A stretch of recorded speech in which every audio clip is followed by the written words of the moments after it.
दर्शकों स्वागत है आपका विदिशा एमटी न्यूज में। मैं हूं कृष्णकांत सिंघारिया। अब देखते हैं दिन भर की खास खबर।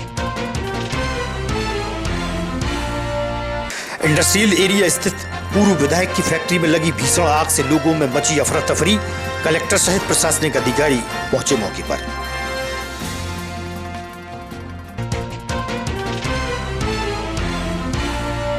भीषण गर्मी के दिनों में रायपुर बस्ती के लोग हैं पानी से परेशान। वार्ड वासियों ने रखी अपनी समस्याएं।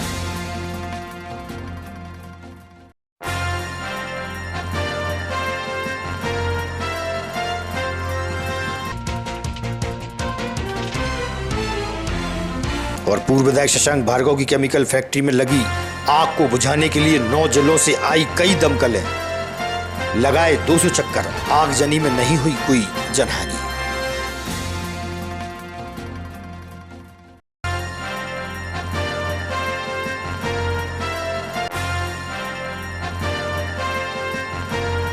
अब खबर विस्तार से। आज सुबह विदिशा के पीतल मिल चौराहा स्थित केमिकल फैक्ट्री में आग लगने का मामला सामने आया। बताया जाता है कि विदिशा के पूर्व विधायक शशांक भार्गव, जो कि हाल ही में भाजपा में शामिल हुए थे, उनकी फैक्ट्री में आज सुबह आग लग गई। आग इतनी भयंकर थी कि उसका धुआं 8 से 10 किलोमीटर की दूरी तक दिखाई दे रहा था। जानकारी मिलते ही जिला कलेक्टर बुद्धेश कुमार वैद्य, एसपी दीपक कुमार शुक्ला मौके पर पहुंचे और दमकलों की सहायता से आग बुझाने का प्रयास किया गया। वहीं जिले के एसपी ने बताया कि सुबह केमिकल फैक्ट्री में आग लगने की सूचना प्राप्त हुई। सूचना मिलते ही हम लोग वहां पहुंच गए। अभी तक जनहानि की कोई सूचना प्राप्त नहीं हुई है। आग किन कारणों से लगी इसका खुलासा अभी नहीं हो पाया है। साथ ही कितना नुकसान हुआ है इसका आकलन भी अभी लगाना संभव नहीं है। वहीं कलेक्टर बुद्धेश कुमार वैद्य ने बताया कि पीतल मिल चौराहा इंडस्ट्रियल एरिया में केमिकल फैक्ट्री में आग लगी है, क्योंकि केमिकल में आग लगने के कारण आग पर आसानी से काबू पाना संभव नहीं है। विदिशा और आसपास की फायर ब्रिगेड को काम पर लगा दिया गया है। इसके अलावा मंडीदीप से भी फायर ब्रिगेड आई है, जो लगातार आग बुझाने में लगी हुई थी। साथ ही लोगों को आगाह किया गया कि आसपास के क्षेत्र में ना आए। केमिकल की आग बहुत भयानक होती है, किसी को बड़ा नुकसान भी हो सकता है। काला धुआं उठ रहा है, वो जो कि जहरीला है, उससे बचने के लिए लोगों को हिदायत भी प्रशासन द्वारा दी गई। इंडस्ट्रियल एरिया में लगी आग को दोपहर तक लगभग 95% काबू कर लिया गया। एनडीआरएफ और एसडीआरएफ का बचाव दल भी मौके पर पहुंचकर आग को काबू पाने में लगा रहा। वहीं बताया गया कि 9 अलग अलग जिलों से 15 दमकल वाहन विदिशा पहुंचे थे, जो बार बार पानी भरने के साथ करीब 200 चक्कर लगाने के साथ आग को बामुश्किल काबू में किया जा सका। यह गनीमत रही कि इतनी बड़ी दुर्घटना में कोई जनहानि नहीं हुई। पूर्व विधायक शशांक भार्गव भी मौके पर पहुंच गए थे। पूर्व विधायक दिल्ली में थे और विदिशा पहुंचे थे। जानकारी के बाद विदिशा पहुंचने पर उन्होंने अपनी बात भी मीडिया के समक्ष रखी। वहीं विधायक मुकेश टंडन भी मौके पर रहे।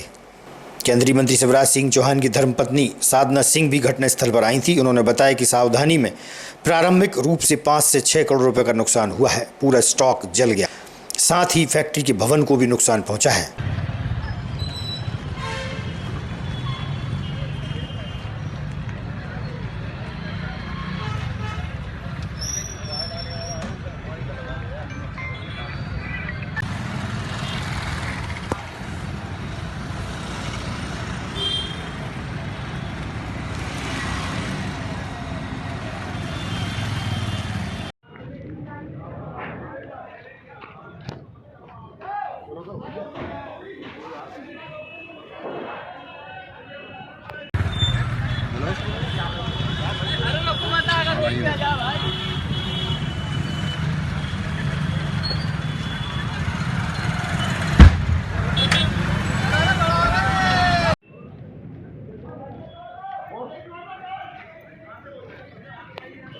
हाँ बोलो आज बोलो सब।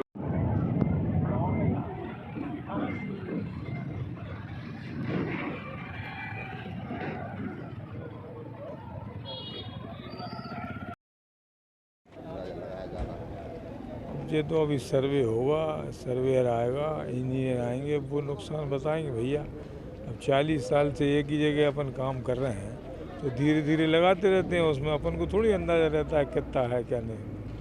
तो अभी कहना मुश्किल है।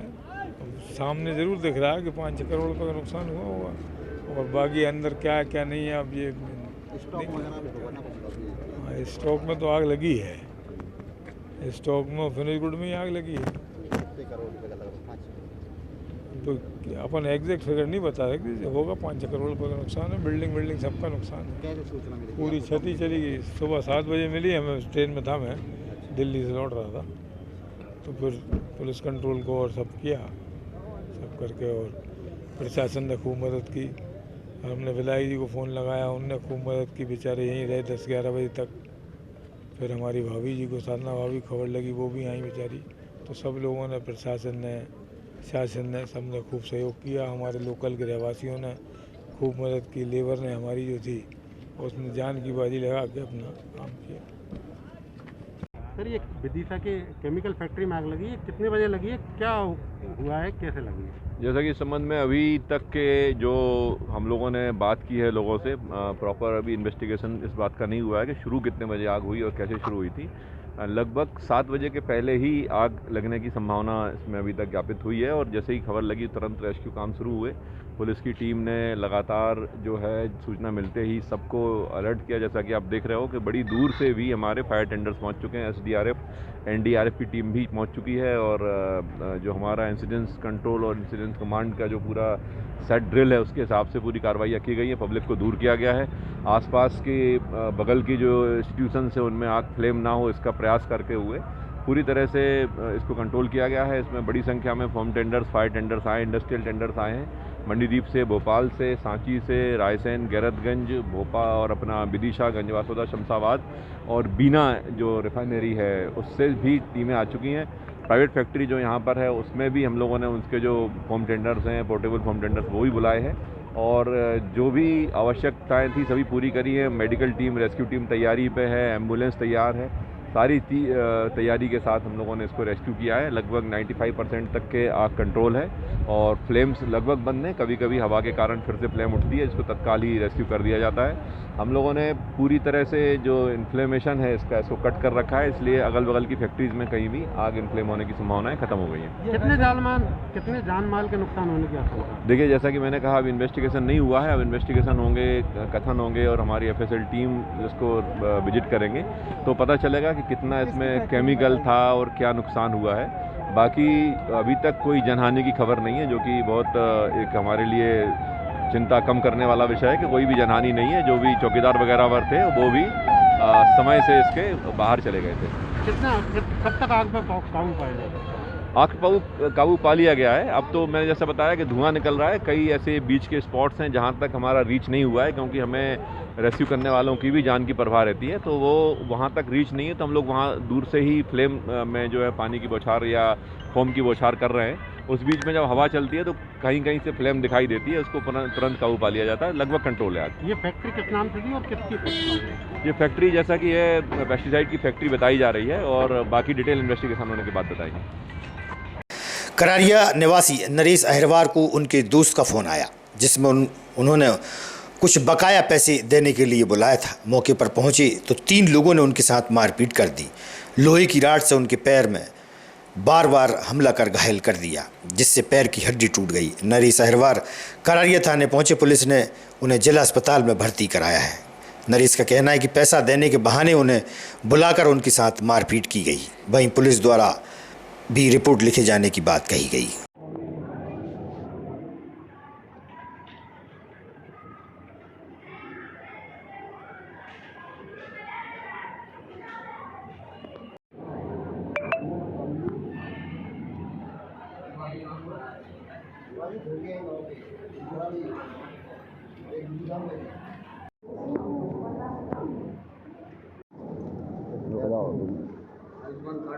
हाँ तुम्हारा नए अहिरवार। अच्छा, कहाँ रहते हो? करारिया। क्या घटना घटित हुई है आपके साथ? मुझे पे फ़ोन लगाया, किसने? मेरे दोस्त ने कल ऐसे पैसे चले हाँ। छोटू नाम हाँ। है, कल से पैसे चले। मैं वहाँ पे पहुँचा पैसे लेने के लिए, तो छोटू का दिया, बोलने लगा इसको किस चीज़ के पैसे देना, मध्य पैसे में से। तो उसने लेके पाइप मार दिया मुँह में पे, तो है फिर ऐसी धुआं होने लगी तो पाँव में लग गया। 3 लोग थे वो। थाने में शिकायत हुई है? हाँ की सर, थाने में कोई सुनवाई नहीं हो रही। नहीं हुई? नहीं हुआ। अच्छा, कहाँ भर्ती कहाँ कराया फिर आपको? हाँ? भर्ती कहाँ कराया? दीदा अच्छा, कौन लेके आया था? वही थाने लाए थे, छोड़ कर चले कर लो। अच्छा, भर्ती कर गए हाँ सोनामबार से? हाँ। गए नहीं थे थाने? थाने गए थे, कर लो भर्ती कर देंगे हम। अच्छा, मारा किन्ने है? 3 लोगों ने, और नाम 3-4 बताओ। लोगों ने। नाम बताओ। छोटू ने, हम्म, और वो उनका दोस्त था गुमती वाला, उसने, और छोटू की दिया ने। अच्छा। हाँ। विदिशा की टीलेखेड़ी के नज़दीक गेहूंखेड़ी मार्ग पर ITI यानी औद्योगिक प्रशिक्षण संस्थान संचालित है, जिसमें अलग अलग ट्रेड में प्रवेश दिया जा रहा है। संस्थान के प्रमुख ने जानकारी देते हुए बताया कि अभ्यर्थी इस कार्य के लिए MP ऑनलाइन पर जाकर आवेदन कर सकते हैं। वहीं ट्रेड में से कारपेंटर में 8वीं कक्षा की पढ़ाई अनिवार्य है। इसके अलावा अन्य ट्रेड में कक्षा 10वीं की पढ़ाई को अनिवार्य माना गया है। उन्होंने यह भी बताया कि अनुसूचित जाति, अनुसूचित जनजाति, अन्य पिछड़ा वर्ग और सामान्य वर्ग के आर्थिक रूप से पिछड़े अभ्यर्थियों के लिए शासन की तरफ से स्टाइफंड उपलब्ध कराया जाता है।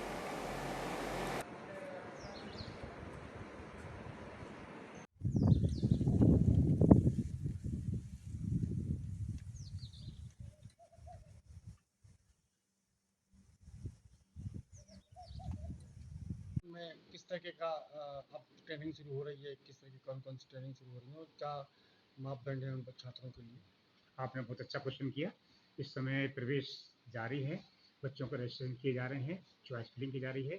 इसकी लास्ट डेट 20 जून है, जिसमें चॉइस फिलिंग करनी है बच्चों को और अपने नवीन फार्म में भर सकते हैं। लगभग कितने रिक्त स्थान हैं जो और कौन कौन से क्षेत्र में हैं? हमारे यहाँ से लगभग 200 सीटें हैं यहाँ पर, जिसमें अपने पास में इलेक्ट्रीशियन है, फिटर है, कोपा है, कारपेंटर है, मोटर मैकेनिक है और वेल्डर है और ड्राफ्टमैन सिविल। इस प्रकार से 7 ट्रेडें हैं, जिसमें सभी ट्रेड 10th पास होनी चाहिए और केवल एक ट्रेड अपने पास में है कारपेंटर, जो कि 8वीं पास से इनको फॉर्म भराया जाता है। किस वर्ग को सर किस तरीके से अप्लाई करनी चाहिए? सर, इन लोगों को MP ऑनलाइन पे जाकर के बच्चों को अपना फॉर्म भरना चाहिए और फॉर्म भरने के बाद में तत्काल चॉइस फिलिंग करनी चाहिए, जिसमें ITI कौन सी चेक करनी है, कौन सी ट्रेड में जाना है, इस प्रकार चॉइस फिलिंग करनी होती है उनको। जैसे वर्ग की बात कर ले, SC ST OBC के लिए कुछ फायदा? हाँ सर, ये सभी वर्गों के लिए फ़ायदा है, लेकिन SC ST और OBC इनको डिपार्टमेंटली यानी कि स्टाइफंड प्राप्त हो जाता है, जिससे बच्चों को अपना आर्थिक लाभ मिल जाता है। और जो जनरल लोग हैं, उन लोग कुछ लोगों को ही, जिनकी आय कम होती है, उनको स्टाइफंड मिल पाता है। प्रवेश का निःशुल्क रहेगा? नहीं सर, प्रवेश तो निःशुल्क नहीं, प्रवेश में शुल्क लगेगा, लेकिन प्रवेश में आज की डेट में आपको लगभग 7,000 लगभग फीस लगेगी, और जो कि उनके डिपार्टमेंट के द्वारा वापस की जा सकती है, की जाती है। SC ST हो गए, OBC हो गए और जनरल हो गए, इनकी फीस वापस की जाती है। राजा साहब श्री राजपूत जी के निधन के पश्चात त्रयोदशी के अवसर पर श्रद्धांजलि कार्यक्रम ब्रह्म कुमारी कौशल्या बहन द्वारा राष्ट्रीय मीडिया प्रभारी, अखिल भारतीय स्वर्णकार महासभा एवं जिला संयोजक, सह संयोजक, शिक्षक प्रकोष्ठ विदिशा लाइन अरुण कुमार सोनी की उपस्थिति में संपन्न हुआ। कैलेंडर क्षेत्र ब्रह्म कुमारी केंद्र पर आयोजित किया गया। श्रद्धांजलि सभा में पुष्प अर्पित किए गए। वहीं दिवंगत राजा साहब ने अपने उपदेशों से ही नहीं बल्कि जीवन से, अपने चरित्र से लोगों को परमपिता परमात्मा से जोड़ने की प्रेरणा प्रदान की थी। ब्रह्म कुमारी दीदी कौशल्या बहन द्वारा बताया गया कि उन्होंने ब्रह्म कुमारी सेंटर को यह भूमि दान की थी, जिसके लिए केंद्र के लोग उनके प्रति आभारी हैं। श्रद्धांजलि सभा में ब्रह्म कुमारी सेंटर पर भारी संख्या में लोगों की उपस्थिति रही।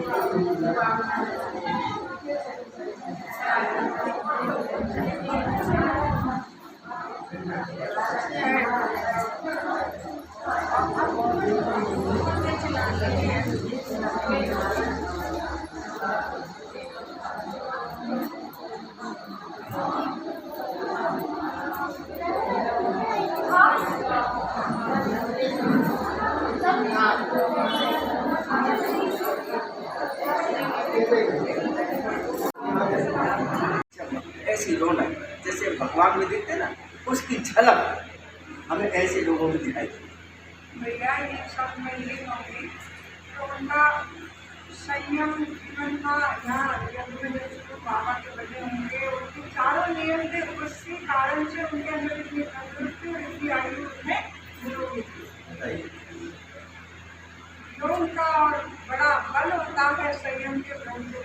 दे दे भगवान की आज्ञा पाए।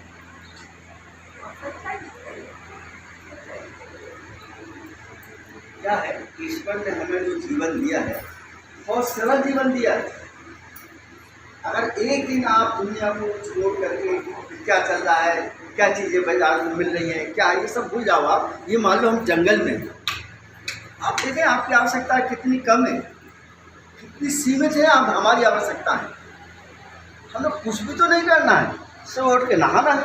आज की खबरों को देते हैं पर विराम। आगामी खबरों के लिए आप देखते रहिएगा विदिशा EMT न्यूज़। नमस्कार।